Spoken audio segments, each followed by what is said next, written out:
Hindi nga, nung tawag sa kanya, kuya. Ha? Ano tawag ko sa ganyan? Hindi ganyan. Dennis. Mumus mo? Dennis dapat yan. Kumusta, Dok?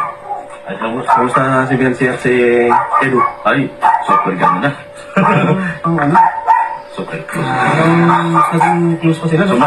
mas grabe. After ng birthday, mas grabe ang close nila dalawa. Isundo na eh. Isundo na eh.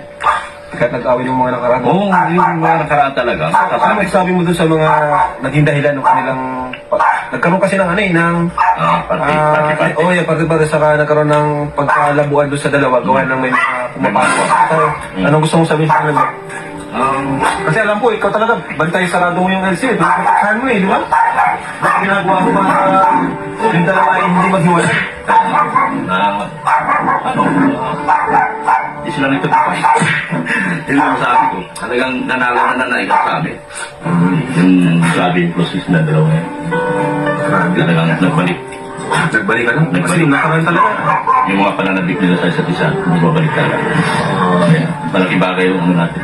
Kanina nga eh, nung nag-usap yung dalawa, iba Iba na. Grabe. Kaya, Parang ano, nag-usap din sila off-cam. oo, parang laging ganun. Parang mas na ano pa. Mas na Parang ano, napapansin ko, parang ayaw na nila mahiwalay sa isa't isa eh. Yun. Parang nakikita ko eh. Grabe talaga.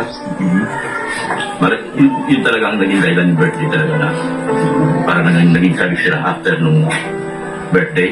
Oo. Grabe. Doon mo nakikita na sinusundo na. Tapos parang ayaw na. Sinusundo? Sinusundo na. Hindi ko alam yun. Hindi ko pala dapat nasabi. Pero ano, dati mo na niyang ginagawa yun. Kung Oo. mas na ano lang. Ang mas grabe niya ngayon kasi talagang sinusundo na niya.